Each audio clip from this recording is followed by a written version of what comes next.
greatest form of control is where you think you're free when you're being fundamentally manipulated and dictated to. One form of dictatorship is being in a prison cell and you can see the bars and touch it. The other one is sitting in a prison cell but you can't see the bar, you think you're free. What the human race is suffering from is mass hypnosis. We are being hypnotized by people like this. Newsreaders, politicians, teachers, lecturers. We are in a country and in a world that is being run by unbelievably sick people. The chasm between what we're told is going on and what is really going on is absolutely enormous. Hello, ladies and gentlemen. Yes, you are tuned in to another episode of the Red Pill Hardcore TV show. And yes, as always, I am your host, V. And today, I've got a very, very special guest. And I will say that. I should stop saying that. All my guests are special. But I want to continue in on the theme that I've been going on with having hosts of other media on my show. So today, I have Steven Kelley from TruthCatRadio on with us. Steven, how are you doing? Hey, happy to be here. Wow, V, wow, what an honor, huh? Anyway, happy to be here. Anyway, for those of you who don't know me, my name is Steven D Kelley, Kelley, and if you Google my name, you'll see all the notorious things that they've got up there for me. But anyway, I've actually going to be here for some time because he's been on one of the shows on my network here a while back, and so I'm really happy to be here right now with you guys. But if you don't know who I am, I've been a whistleblower now for at least a good 5 years, and I was involved with the CIA and the NSA for about 20 years before that, and I'm most well known for my campaign to expose the bunker underneath the Getty Museum in Los Angeles, California, and the child sex slaves that are underneath it that need to be rescued. So that's my big thing right now, and I promise you if we can complete that mission, we'll have paradise on Earth. This is why I keep my show organic, and I'm blown away right now. You're touching on all the issues that I would really like to touch on, as I usually touch on. And so I'm actually quite blown away because my show is all about the exposing of government corruption. The NSA knows the beef that I have with them. That is to be reconciled soon enough. I'm all about children's rights and people understanding that pedophilia is not acceptable. And my show is featuring nothing but victims and whistleblowers. So it's a double, triple, quadruple pleasure having you on the show, Mr. Kelley. Well, obviously anytime I get a chance to get the message out there, it's great. I don't know exactly who your audience is, but I have to assume that maybe they haven't heard about me. So we should dive right in. If you have any questions, what do you think the most pertinent thing is people might want to hear? What do you think? Well, your history. Let's go into that. History? Please. Oh boy. Let's please. Okay. Well, I grew up in Southern California. I got into, right out of high school, I got into electro-optics, which is basically lasers and all of that technology. And if you don't, these are the days before computers. I mean, not really semiconductors. So we were this was responsible for the boom in the semiconductor revolution and computer revolution and all that technology. And needless to say, we were also working with a lot of stuff that's associated with the alien technology, if you will, night vision, lasers, photomicrolithography, or semiconductors. This was all alien technology. So that was interesting that I would be involved in all that because eventually I got recruited by the CIA. As soon as I left working for that, I went to work with my brother, and we got hooked up with the CIA almost immediately, and that led to all sorts of crazy adventures. But that started back when Saddam Hussein was fighting the Iranians.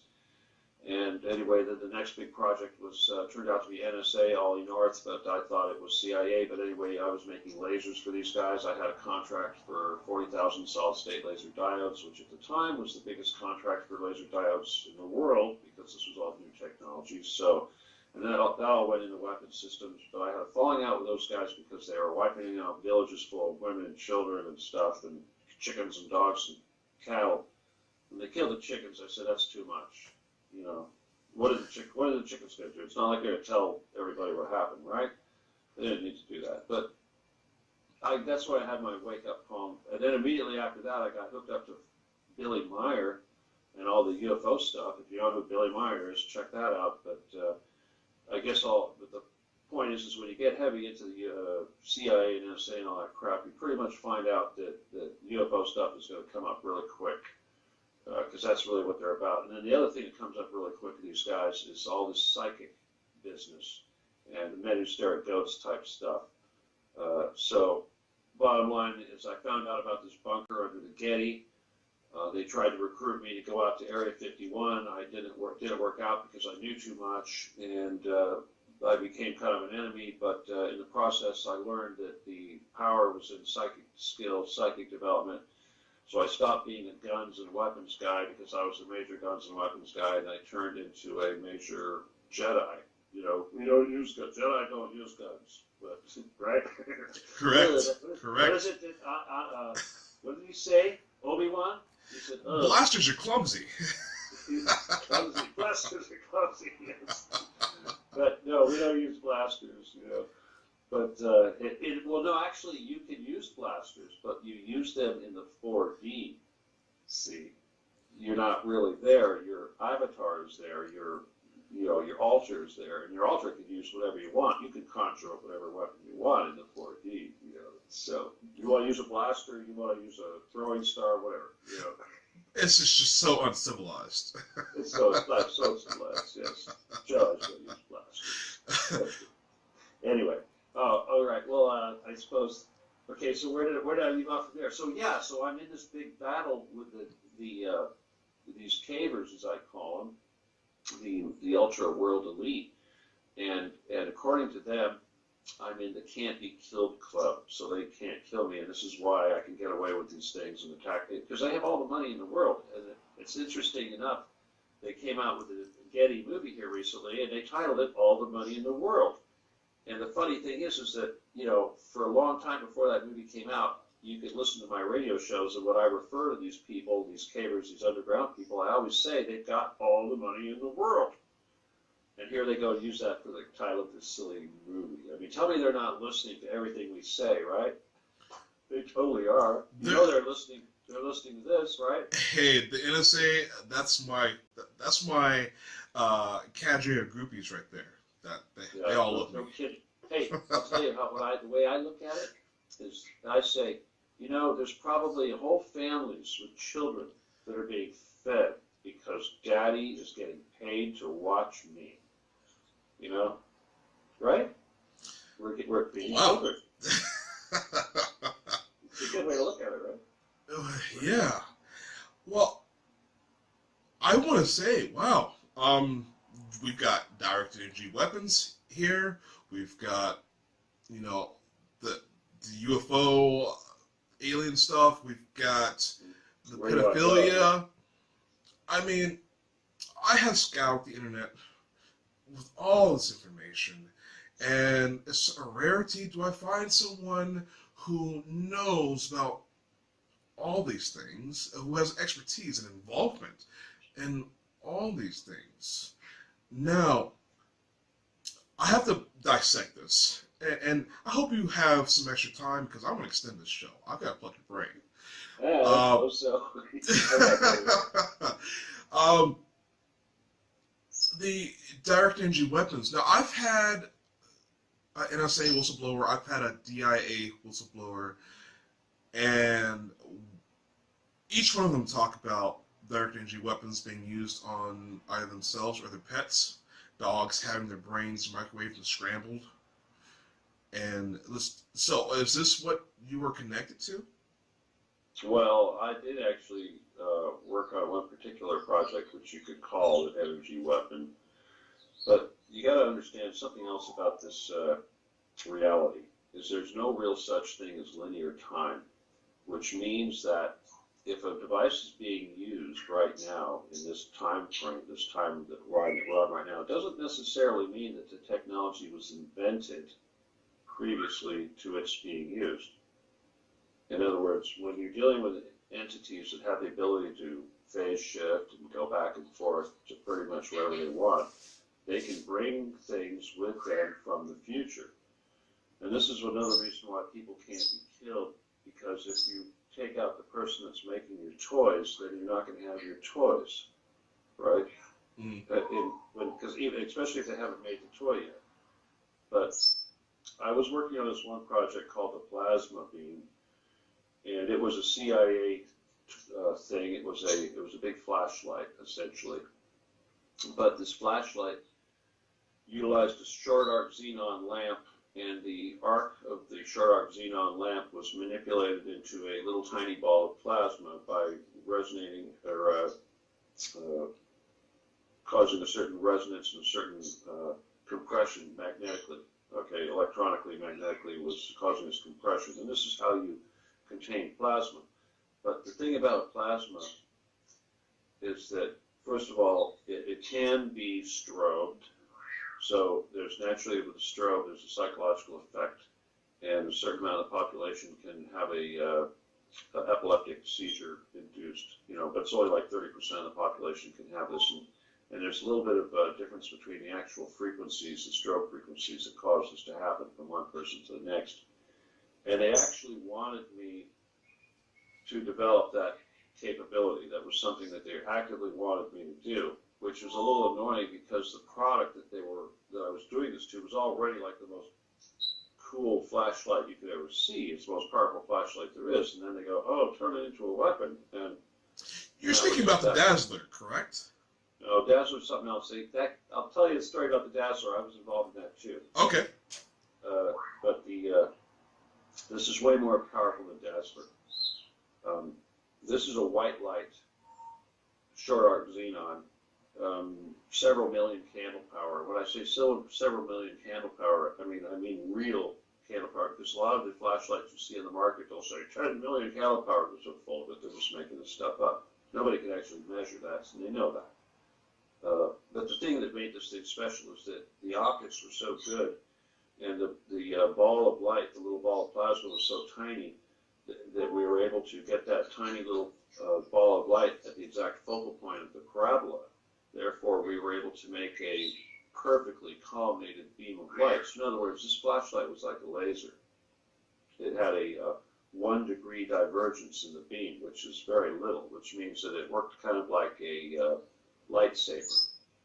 So I could take that thing and I could light up the bottom of a jet plane flying by.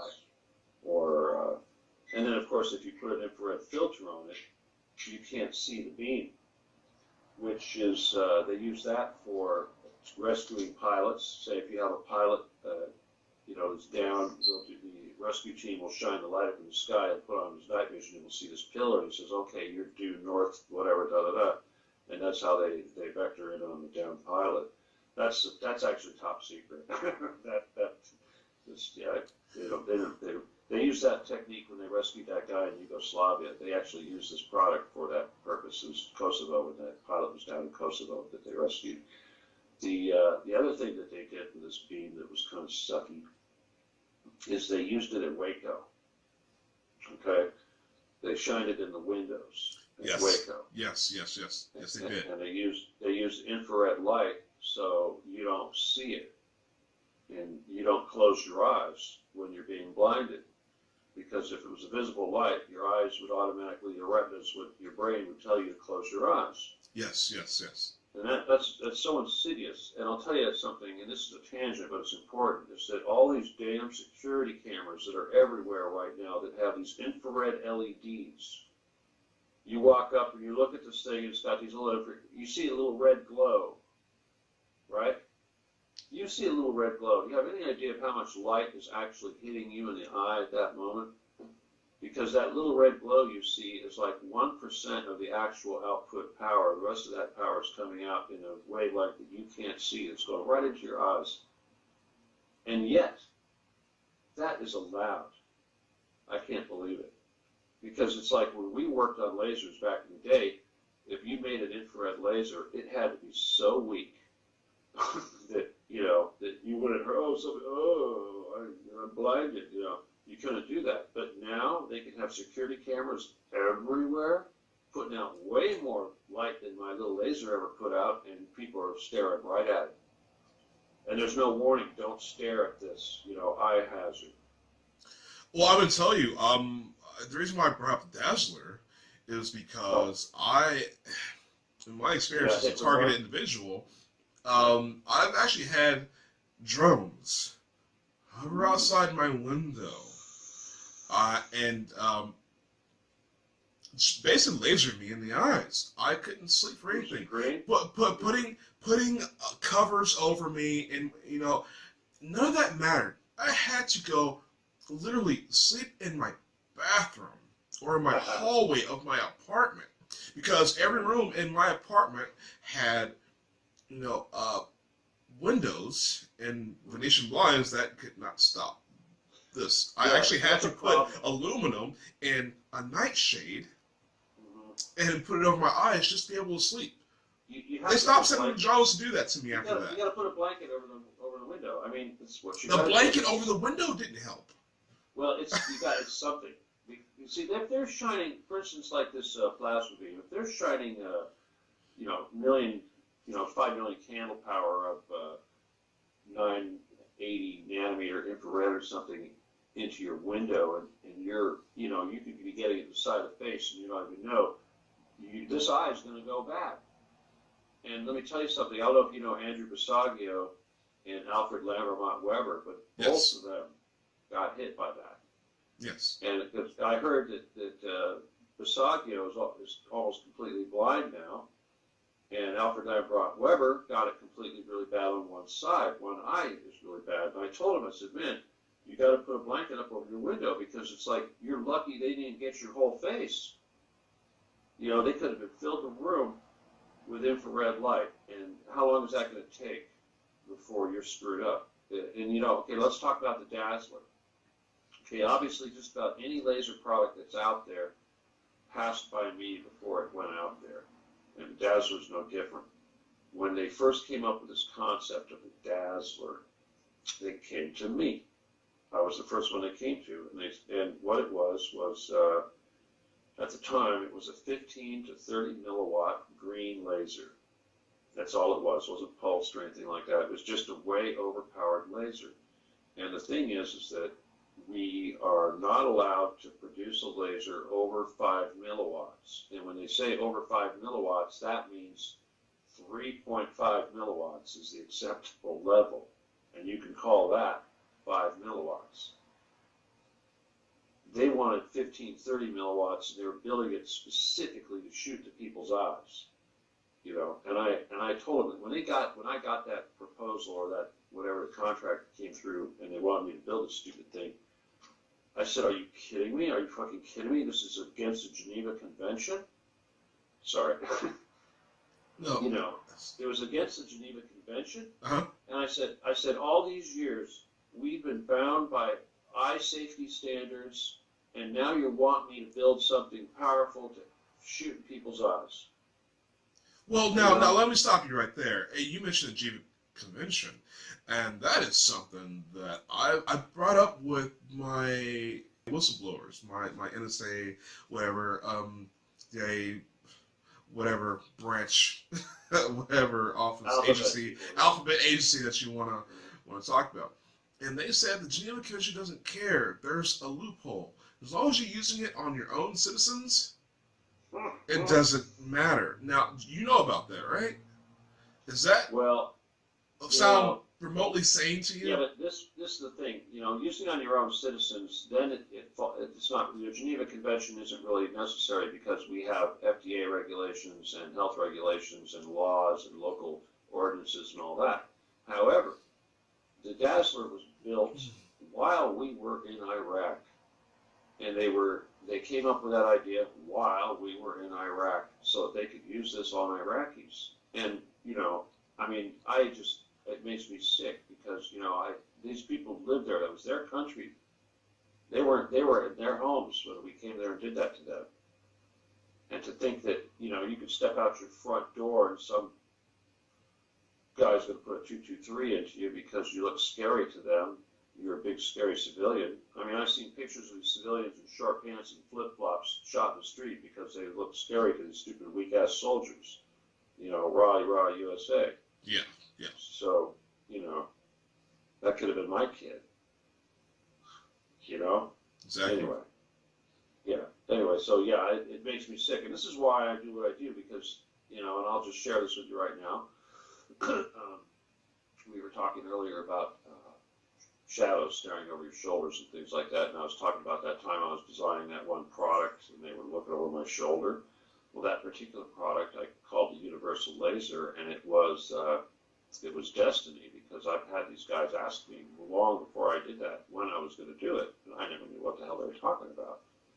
But they saw the future. They knew I was going to make this thing. Well, anyway, that thing was supposed to be out there in the field right now, and I was supposed to have made $500 million or something like that selling those things. I mean, they went for like $1,200 a piece, so.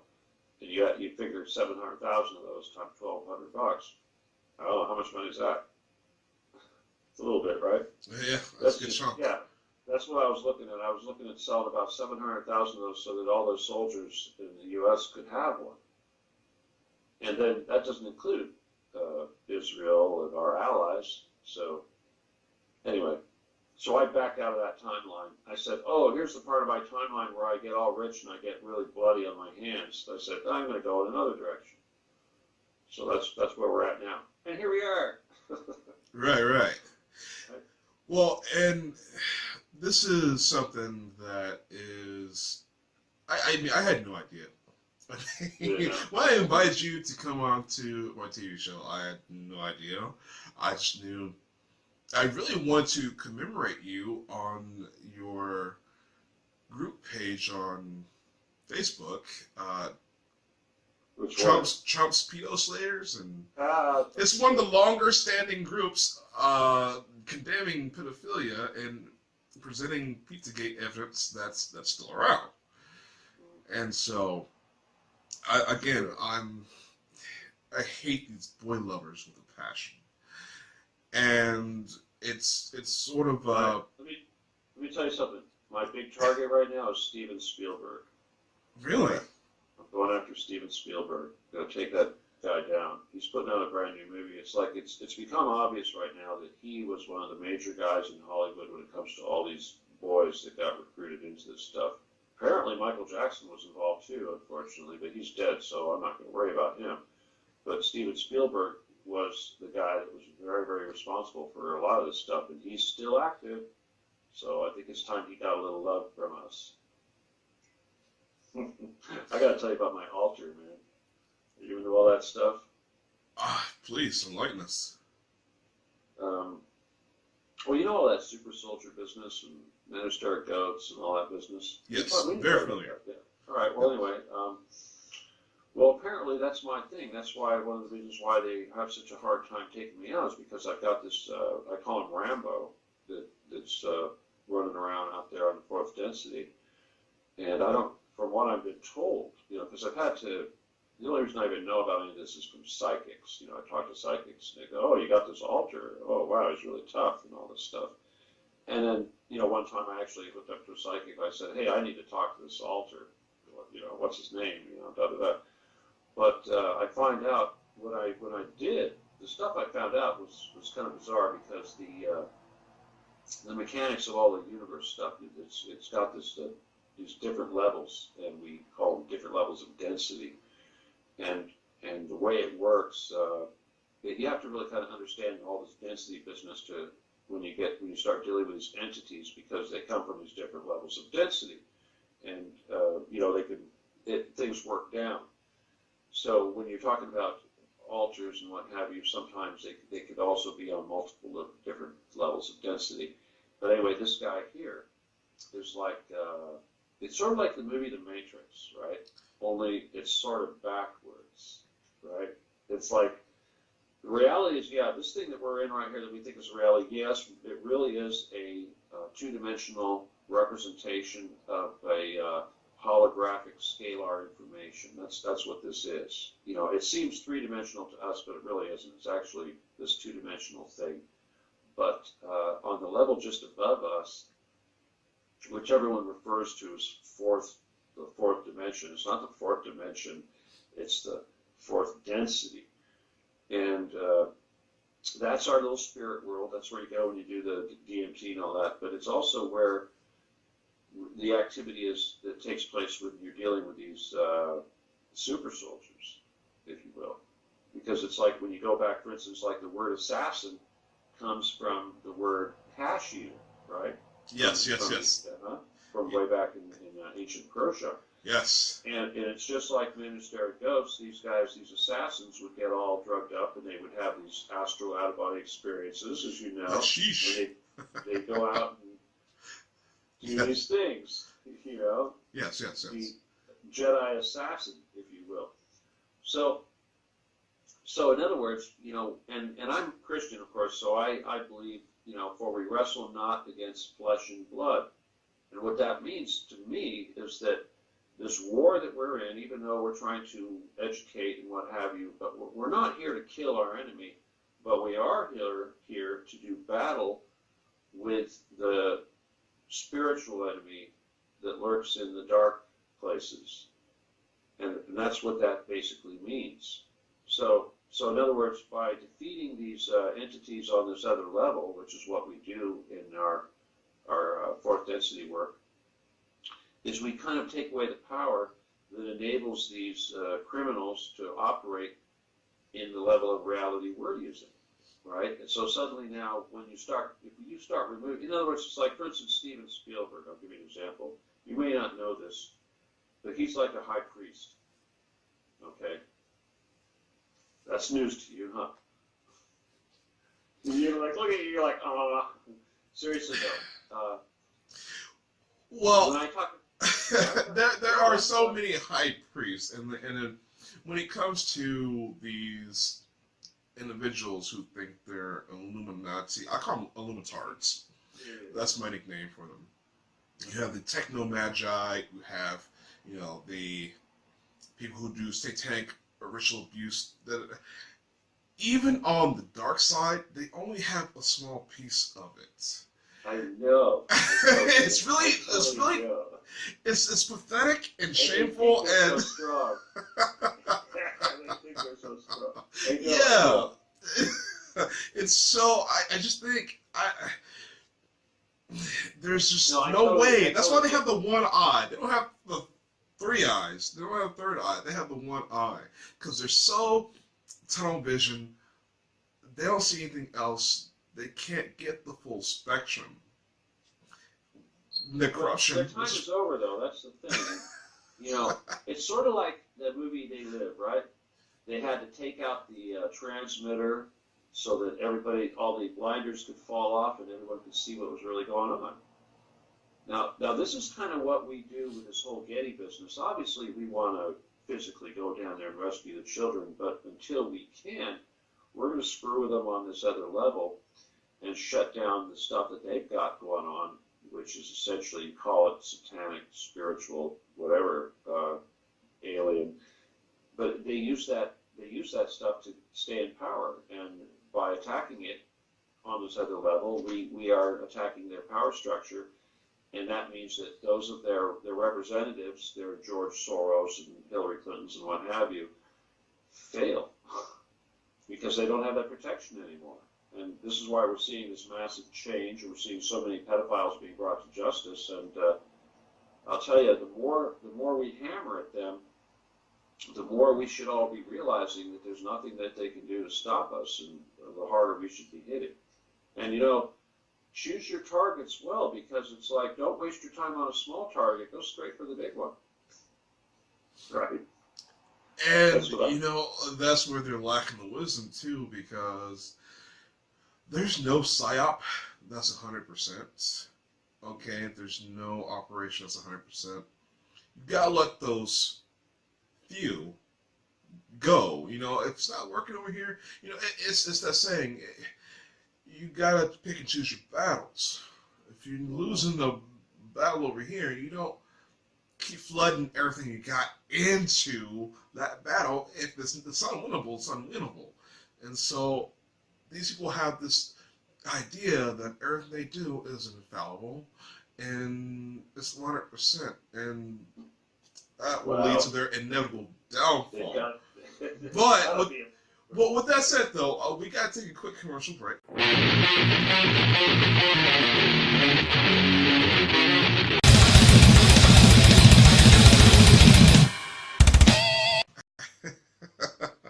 I still have Mr. Steven Kelley here with us, and yes, I'm still your host, B.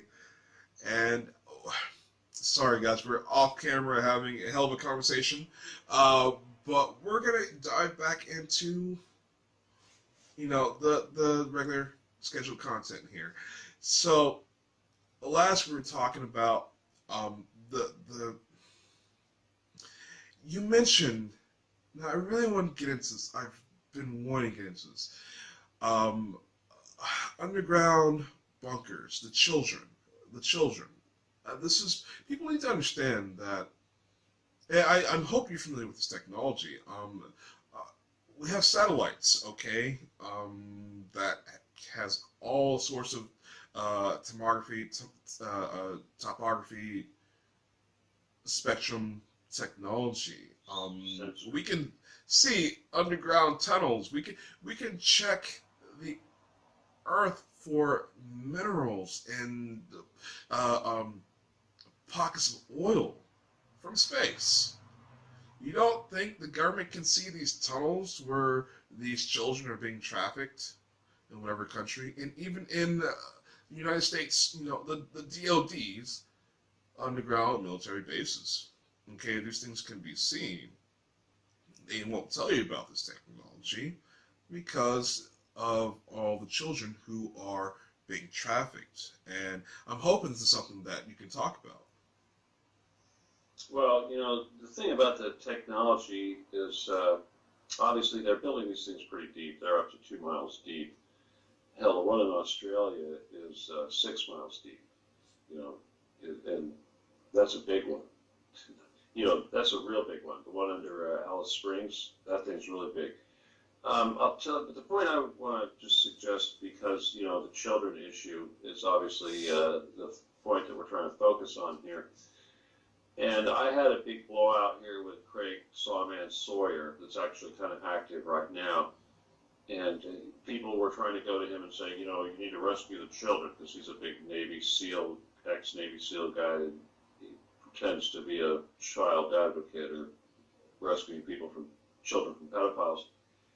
And the thing is he tried to say something like, well, you've got to show evidence of children being taken into this facility or something like that. And I'm thinking how incredible it is, because the laws and the infrastructure that's in place make it so easy for them to move around. And the thing is like when you talk about these underground bunkers and you realize that they're all connected all over the world, the first thing you have to consider is that they go over state borders, country, international borders. And so technically underground, that is another place. That is not the country. If you are in the USA and you go into an elevator and you are in a bunker, you're technically not in the USA anymore. You're in the true secret government, and these are the people that really run everything. So, and for instance, the thing I wanted to mention was that they have these certain laws, like certain entities can transport containers on shipping lines and big freight containers, big long giant containers. And for instance, like if it is a humanitarian entity, it will not be searched. It will not go through any customs or anything of this nature. So for instance, if the Clintons and the so-called Clinton Foundation, that was supposedly a charitable humanitarian entity, was able to have whole fleets of container ships move from one country to the next without any sort of inspection whatsoever because of this law.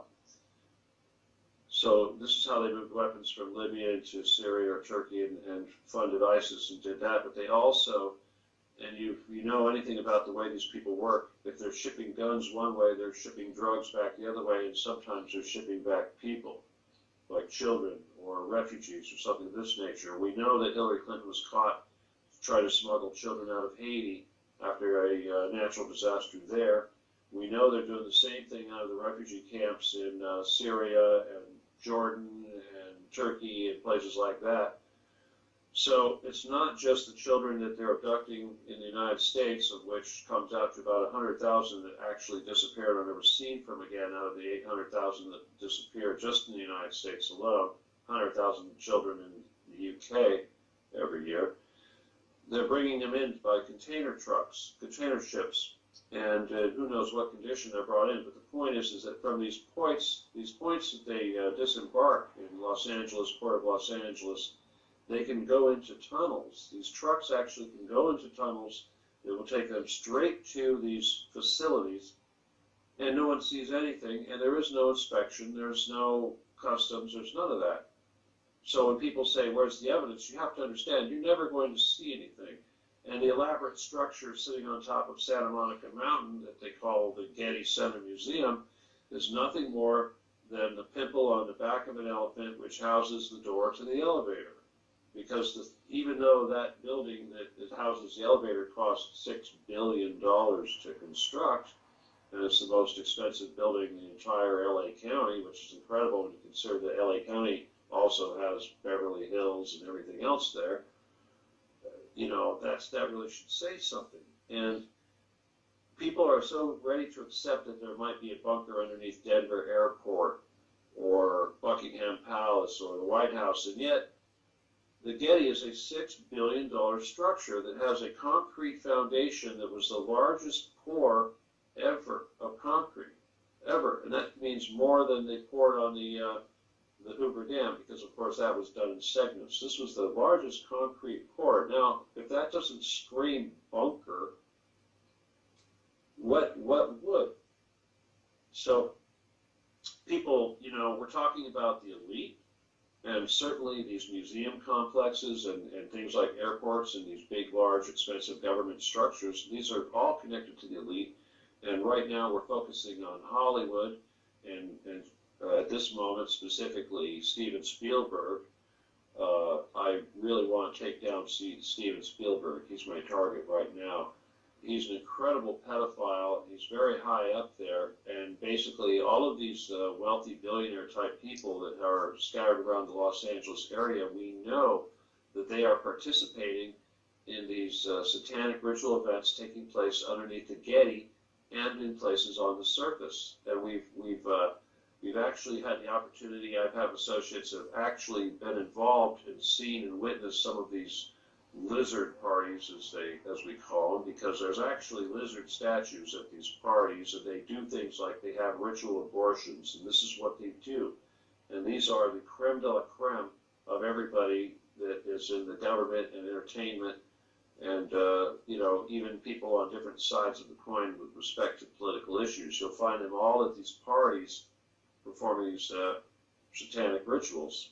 So, and if you can imagine that this is going on in our cities on the surface, imagine that what's going on out of sight underground in these billion-dollar, multi-billion-dollar, trillion-dollar structures being done out of the sight of the public have got to be horrendously, exponentially worse, and they are. So when people say, I can't, you know, this is the thing, Craig Sawyer said, I can't believe there's 100,000 children under the Getty because it would cost them $1 million a day to feed these children, let alone whatever else they need. I'm thinking, what do you mean feed the children? The children are the food. That's like worrying about how much grain you need to feed the cows in your stockyard before they get slaughtered. They're not worried about feeding those animals. They're there to die. Same thing applies to these children. So, you know, that argument is ridiculous. Besides, again, we're talking about the people that have all the money in the world. Money is nothing. What is more valuable than money? Human flesh. human blood. They have banks of money. What are banks of money? Gold. What is a vault full of gold worth? To them, a vault full of children is worth more than a vault full of gold. And that's why this issue is so important, because people's perspective is so stuck on the simple reality that we live on day to day that they can't possibly perceive that the real nature of the reality we live in is something that they can't even comprehend. And that's why we have to work so hard to get people to wake up to things that they think are insane. So when we say, they try to say we're insane, no. You just aren't aware of reality. We're working to make you realize that we're not insane. It's not insane. This is how it is. The world is really insane. Reality is more insane than any movie. They're not that creative when they make these movies, right? Well, you know, you actually answered my question that I was going to ask, because I was going to talk about the denial, the naivety. If there are people who give life, give birth, who nurture life, then you have those people who torture and kill. You can't have day without night. You can't have good without evil. And there are people on this planet that refuse to believe that this is going on. Absolute denial, refusal. Our government could never do that. You know. Why would they do that? As if power, absolute power, doesn't corrupt absolutely. As if. And so I want to talk about that in itself as well. The biggest resource on this planet is people, most valuable. You said it. Just like the Matrix. The dollar bill is worth nothing without your labor. The slave debt currency, that is the Rothschild C notes. It's not backed by anything. It's not backed by gold. It's not backed by oil. It's not backed by any resource, except for human flesh. So, and these, I mean, what is something, what's the solution to these things? I mean, we have these Satanists, and, well, they're not really Satanists, they're Luciferians. I think what a Satanist you know what? would be... I actually do have the answer, man. I actually do. As insane as that sounds, like, yeah, I can tell you how we get paradise on Earth. Sure. Okay. You ready? You ready? All right. First of all, you know, we all know about false flags. Okay, a false flag is something that is used to get people emotionally excited so they'll rise up and take out the enemy. That's what they typically is for. We have to do our own false flags. Now, the Getty is not a false flag. There's nothing false about it. Just like the original false flag in Sun Tzu's Art of War, it wasn't really a false flag. It was something the enemy was doing that was heinous, that the king was able to point out to his people and say, look what the enemy's doing. And that rose them up, and they did it. We can do the same thing with the Getty, because no matter what the criminals do, their weak spot is going to be the fact that they're pedophiles and they eat children. And there's no human on earth of either side, either polarity, that will be able to accept this or condone it, or will be able to say that's okay without the rest of the humanity condemning them. So fortunately, we have that working on our side, and now we have a weapon that we can use to take them out. So in other words, pedophilia, even as heinous and horrible as it is, and cannibalism and human sacrifice, and the very fact that they're actually eating our children, yes, this is horrible. However, it's only one of many, many horrible things that they're doing. But we can use our anger over this one issue to take them out. Now, something that we have to consider, because we're talking about evil, and we're talking about the nature of evil and what have you, and you know, it's like a pyramid. And when I was dealing with the NSA and the CIA and all those guys, you really got to figure out where the pyramid goes, because you get into these agencies don't really have names. You know, you start getting into Templars and Bilderbergers and all that sort of thing. It's hard to chart who's who. But eventually you get up to Satan, essentially. That's where it all leads to. But if you look at this from an earthly standpoint, and because of what we've been doing with the Getty and the battles that we've been doing with these guys on the astral plane, I've had to learn stuff that I wasn't prepared to learn, such as This has been going on for 25 million years here on the Earth. The population of the Earth has been wiped out many times and it's had to start over. And there's basically three entities involved: the Greys, the Anunnaki, and the reptilians. Now, there should be about 8,000 different species roaming around and intermingling and enjoying each other, but instead we've got these three that have come along and hijacked everything and have taken over the Earth. And guess what? God has basically said, after 25 million years, it's time to correct that. And believe it or not, he's chosen us silly humans, the product of the hybrids of these guys that they just created to be slaves. But guess what? The creator said, I'm going to use these little simian slave Anunnaki hybrid whatever guys, these people, these humans, that look like look like us, right? In God's image, to become the ones that correct the problem that's been on this earth for 25 million years. And it's going on right now. It's going to start with the undergrounds. We're going to go underground and we're going to clean out all that satanic pedophile crap underground. And what happens when we go underground is we're going to run into the reptiles, and we're going to be taking out the reptiles. Now, this is the thing. The reptiles have been battling with the Greys, and they've been battling with the Anunnaki, and they all do their different thing. The Anunnaki don't come around that often because they're on that Nibiru that's in a big, long orbit. The Greys are living on the moon. They can come back and forth, but the reptiles are basically the ones that are living here right now, and they're living in the structures that were built by the Grey. Well, when we go underground, we're going to have to root those bastards out. They're going to be gone. Eventually, we're going to have to take out the Grey, and we're going to have to take out the Anunnaki too. And the thing is that as super soldiers and as psychic warriors, the power that we have is absolutely immense in our ability to do magnetic, fields. I mean, if you could measure the power that we put out in Tesla units, if you took so many thousand humans and they were all activated and they were focused on one target, we have as much power as an atomic bomb or a hydrogen bomb.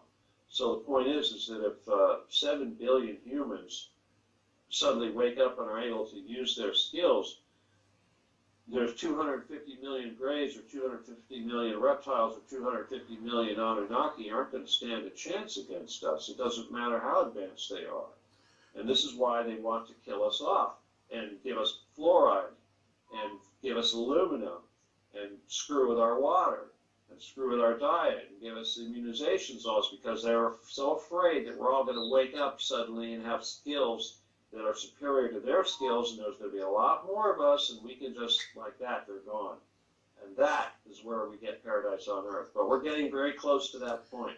And I want to say one thing more real quick, and that is that when it comes time to wipe these entities out, this is not going to be done with malice or judgment or hatred. This is going to be done with compassion, and it's going to be done with the same feeling that you would have if you had to remove a cancerous piece of your finger or a piece of gangrene that had to be removed. Because if you don't remove it, it's going to kill you. And you're not removing it because you hate it. You're removing it because you have to, because you'll die if you don't. And that's the same thing that we're going to be doing when we're going to be taking out the enemy, and it's not because we hate the enemy. So the hardest thing we have to learn is unconditional love. All right? That means we have to love our enemy. That doesn't mean we have to put up with their behavior. They've got to be removed. That's our job. If you're a Christian, you have to understand that God's not going to come here and do that. He put us here to do that, and it says in the Bible, what does it say? It says He gave us authority to step on the snake and not get hurt. Okay? So that means it's our foot. And it also says that God will use our foot to do it. Okay? So if you're not using your foot to stamp on the snake, you're not doing the work that you're put here for. And if you're in fear that you're going to get bit, you're going to get hurt, then you don't have any faith. And this is why I can do everything, and they can't do crap to me, huh? Right? I can call out whoever I want, and they can't do nothing. The Getty has billions and billions of dollars, and yet, where are their attorneys? Where are the lawsuits? Where's the hitmen? Well, you're going full-blown Donald Marshall on me. I hear about these people, they go, oh, yeah, you got to talk so-so. Well, I do know that you're absolutely correct, and the fact there have been several reincarnations of man on this planet. The rover on Mars, well, there's several rovers on Mars that are uncovering evidence of ancient civilizations. Now, there's an orange filter being put over the lens and everything's being blurred in these pictures, but people are finding, that these rocks that are covering everything, these are blasted statues, cities, walls, what have you. They're finding whole statues with human faces on them and tube so transports. forth. You seen the tube transports? The tube transports, yes. There are ziggurats and pyramids all over Mars, and so I'm right there with you as far as art being reincarnated, because mankind, our humanoid form is very common across our plane of existence as we know it. Now, the Vril, that's what Donald Marshall calls them, the reptilians underground here, the Vril. These parasitic entities that can transfer their consciousness into other people via, again, a parasitic function that they have. You subscribe to any of that? Well, all right. Let me just say this, that I don't call them Vril, but because of the work with the Getty and because of the work with the Billy Meyer crowd and the UFO stuff, I have had humans, I can think of at least 3 that have come into my life who turned out to be shape-shifting reptilians. They're in my book. 2 of them were handlers, or tried to be handlers, but it turned out later on that, of course, they were reptilians. One of them was so obvious. He was at a speech of mine that I gave in Los Angeles, and it's on video. You can see this guy in video. Seriously, if you want to see a reptilian, go look at my video from the Los Angeles Hyatt. Took place last year. It's a pretty popular video right now, but there's a guy sitting in the audience right in front of me. And he's wearing a blue sport coat or something, white shirt, but he's kind of a white guy, bald head. He's got this fedora, what is it, like a fedora that's made out of a grass, whatever, woven. Yes. And the thing is that he takes his hands, right, like this, behind his back, like this, okay? Now, you can do that, right? Okay. Now, he took his hands like that, and they went down, like if this was behind my back, it went down like this, behind his back. Okay? On camera. Wow. You can't do that. Just try. Try to see if you can bring your arms down to your low back from this position. So this entity, this creature, was sent to spy on you or something? He was observing. But it's worse than that, because the thing is that he was identifying himself to people there as an angel. Okay? He was telling people he was an angel. And if you watch the lecture that I was giving, there's this point where I say that these reptilians are demonic entities. He got all upset and stood up and walked out right on camera. right. He's like, ah. And at the same time, he was also interrogating different people in the audience, especially if there's anybody there that was connected to me, he would be interrogating them, asking him questions. So it's like, I'm thinking, and you see, he wasn't the only weirdo that was at this particular event. There was another guy there who was probably the opposite side, like, I don't know if he was, he seemed to be more like I don't know, it's not like CIA, it's kind of, something beyond CIA, I don't know what, it's almost like Men in Black, if you will, Mm-hmm. or something of this nature. And he was trying to get me out in his van. I remember he bought me dinner, and he's like, hey man, I got this device out there, come on, I want to show it to you. It's like, it's totally relaxing. It does, I'm thinking, oh yeah, you think I'm going to let you do give me a break, in some van in the parking lot? You gonna put an implant in me? What are you going to do, give me a break. So, here, let me just use this device on you. Oh, yeah, man, okay. Sure. Well, you know better from working with the CIA and the NSA, so yeah, you know better.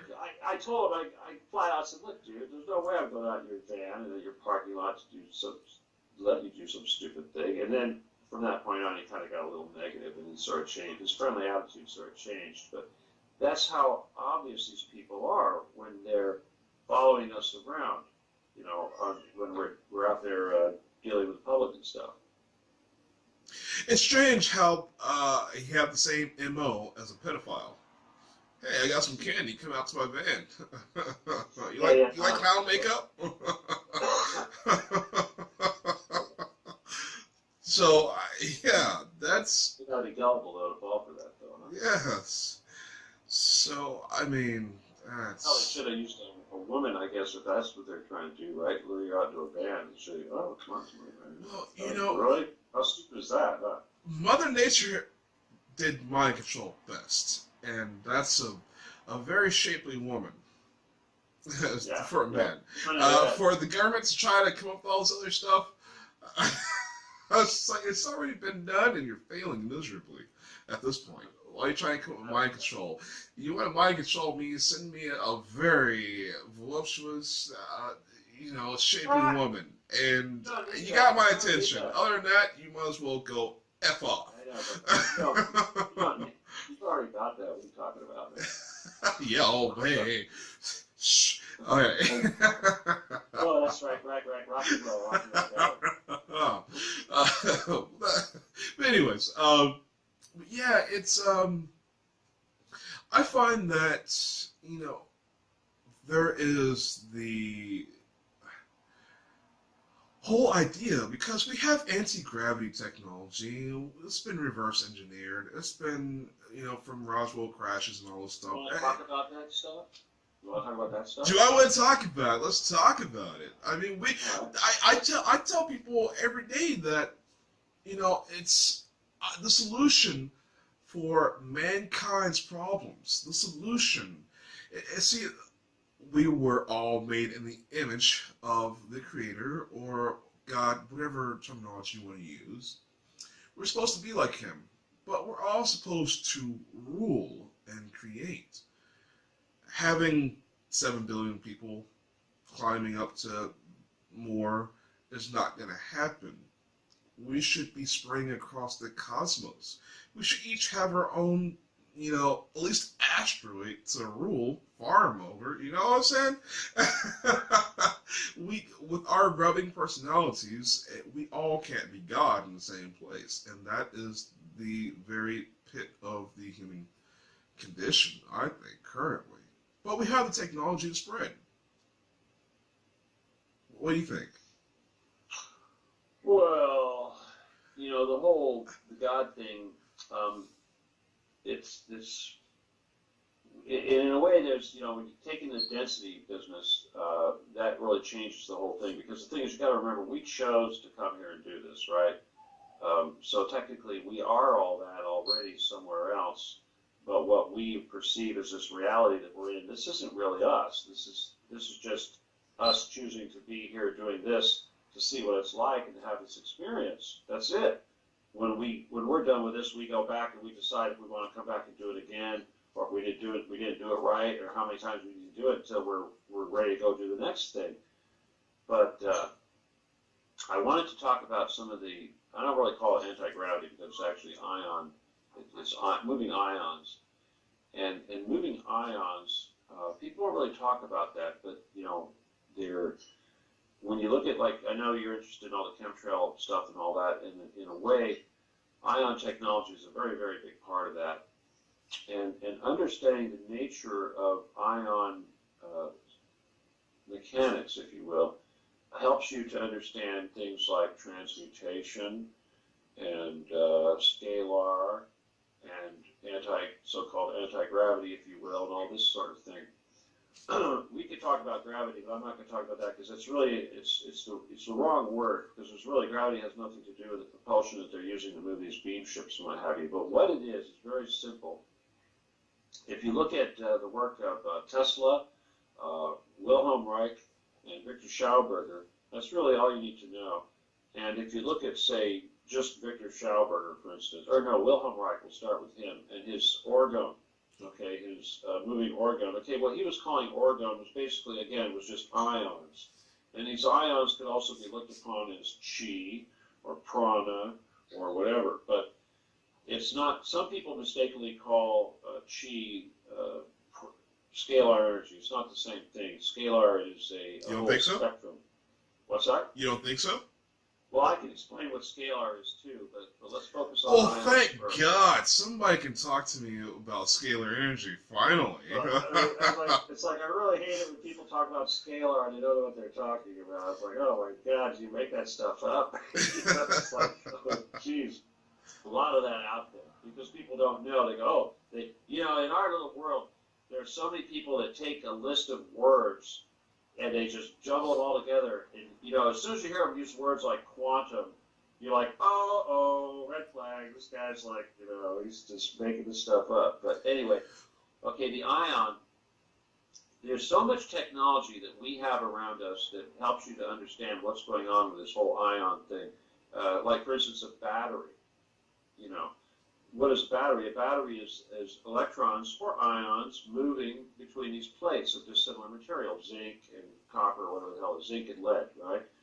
And it's got the acid because the acid's electrolyte, which allows the transfer of the ions. It's very, very simple. It's like an anode and cathode, which is electroplating, which is also similar to electrolysis, which is the basic breaking up of H2O or water into H2O, which is transmutation, which is separation of atoms, which is movement of ions. So it's all this movement of ions.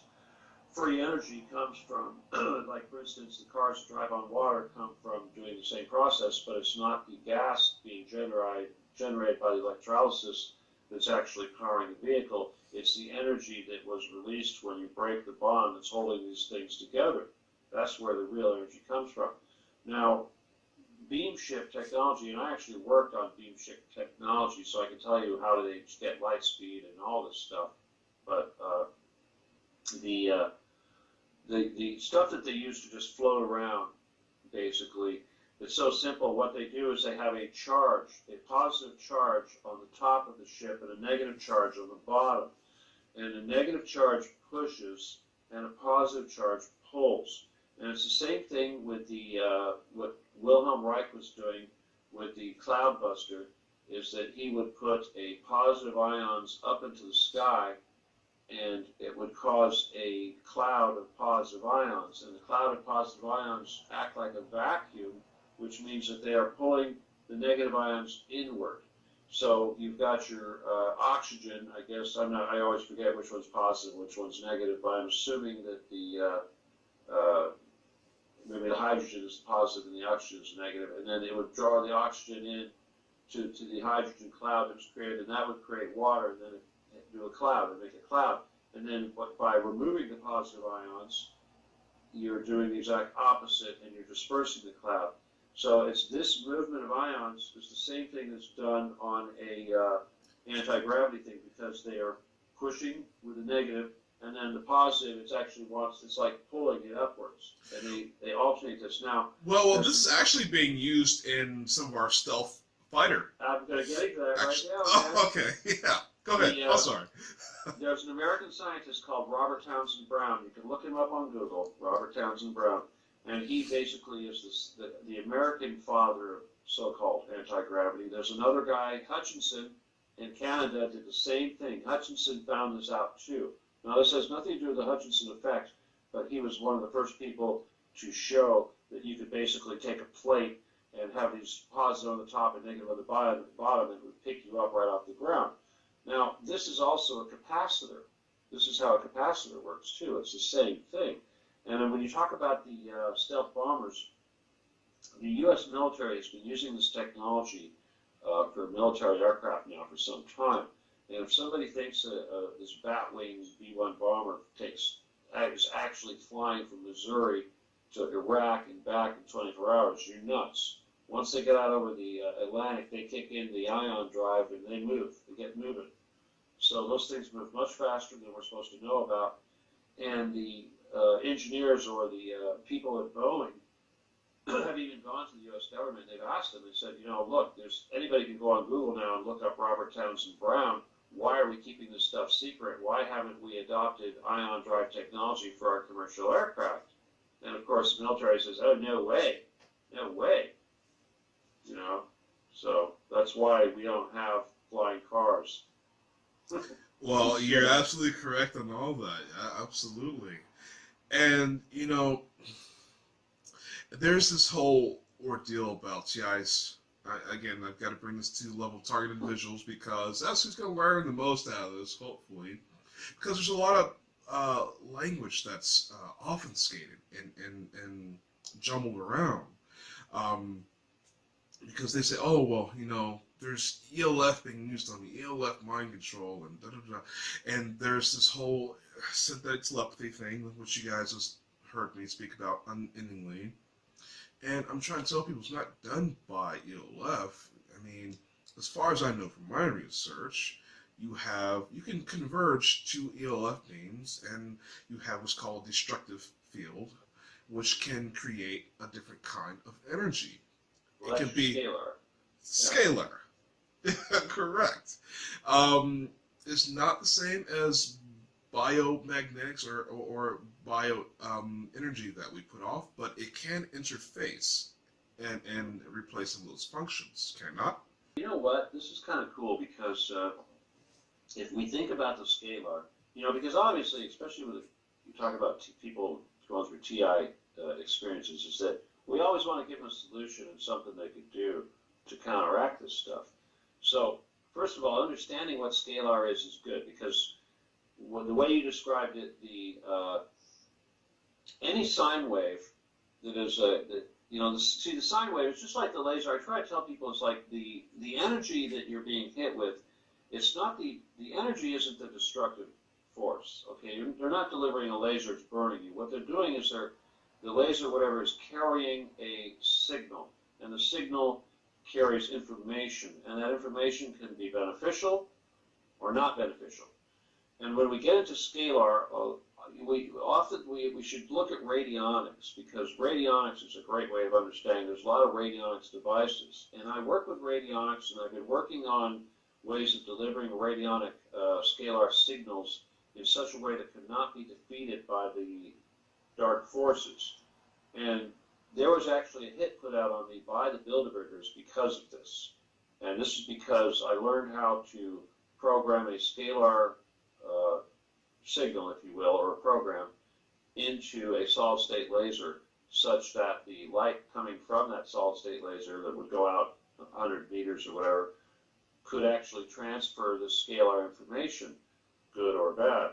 This scared the hell out of powers that be, because the thing is that let's say somebody got smart, was like a Tesla or something, and they created a radionics device that could actually cure the world of all these negative programs that are being put out there to screw with our brains and what have you. I mean, you could actually do all these things, fix Fukushima, whatever, but the point is that if you could figure out how to do it, you got to know that they have technology and the ability to override that and shut it down. So, you know, so the trick is to try to find out something that won't do that. But I want to, we got to really get into scalar because it's really a big thing and people need to understand it. But the sine wave, it actually, if you have a sine wave that goes up and down like this, and then you have the equal sine wave, only it's horizontal. So they're polar, 90-degree polar opposites, right? And the peak of each peak corresponds to the peak of the other beam, the other sine wave, and the peaks create a interference pattern.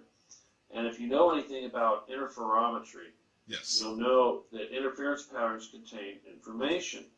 Correct. And the information in this particular pattern, this interference pattern, is of this fourth density nature. So in other words, this is how fourth density information is conveyed upon our third density reality.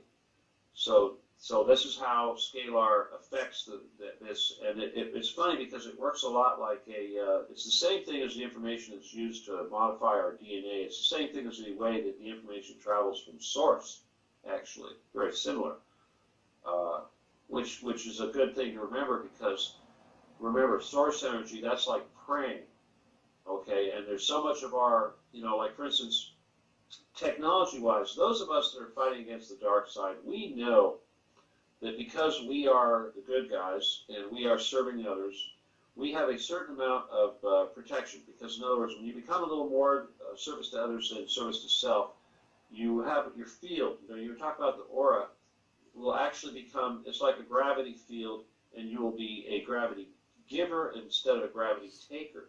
So you're actually pushing out, and when you start pushing out, these fields can't get in and affect you quite so much. So the biggest advice I can give to people that are being attacked, of course, is to work as hard as you can to serve others, and that way, and focus on other people, and then this way, your natural magnetic field will actually shift in such a way that you will have like a force field. It's really kind of incredible. That's the most natural thing. And the other thing is that the enemy likes to use technology to achieve these things. And those of us that are fighting them, we're like the Jedi. They're like the Sith. The Sith have to use machines and computers and blasters. The Jedi don't do that. We use the Force. And that's what I'm talking about. So we have to use the Force as much as we can to overcome their technology, because they, if you can generate a scalar signal with some electronic device that's going to do something negative to you, the brain can do the same thing.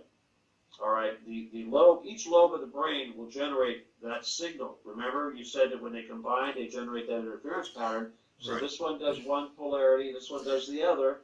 It combines right here. There's our third eye, and that's what it's all about. The brain is a digital organ. People don't understand this. It's very digital. You have to again. Well, you can create that planar thing you're talking about, where you have the interferometry going. It's a heterodyning. When you heterodyne signals, you can create astounding effects. You can create a sound, two silent sounds. You heterodyne them. You can create an audible sound. You can create a force that'll move something. There are several things you can do when you heterodyne, or interferometry in this case, and that's just the way it happens. But I want to bring this to let's just wind this down, because I'm actually running out of battery on the camera here. I'm alone in the studio, so this is just a V-made episode. And so I want to have you plug your links and where you are. All right. Well, let's just do that real quick for the battery guys. First of all, once again, my name is Steven D Kelley, StevenDKelley. Make sure you Google that, and you can find everything. My Facebook page is full, but there's lots and lots of Facebook groups that I've got running, mostly under the name TruthCat. And of course, my radio station is called TruthCatRadio. Pretty easy to find, .com. And I'm on Thursday night at 10 p.m. Eastern. I'm here in California, but we do everything by East Coast clock, of course. So we'd like you to join our Facebook pages, and my Twitter, of course. If you want to find me on Twitter, it's @StevenDKelley. Easy enough. And I have a book. If you're interested, you can buy my book on Amazon.com, or Kindle, I guess it is. It's called Cities Under the Plane. And it's $7, but if you don't want to spend the money, you can send me an email to law17gun@AOL.com and just say, I saw you with me and I want your book. And I will send you a book. I'm going to send you a hard copy. I'm going to send you an ebook. Oh, but it's good, right? Isn't that cool? How about that? Huh? All right. Well, again, I want to thank you for coming onto the show. It's finally great to get a hold of you and getting that dialogue started. And we got to do it again. All right. Cat see you. One of me. That's not Truth Cat, but she seemed to want to get in the. I was about to ask, is that the mascot? No, there's actually this. Well, the Truth Cat mascot. He's actually outside running around. I gotta let him in. Oh my gosh, I forgot. Oh dear. She's gonna get in trouble. Well, tell Truth Cat I said hello, and I want to thank all viewers for tuning in and watching another episode of the Radical Hardcore TV show. Catch me next week at the same time, same place.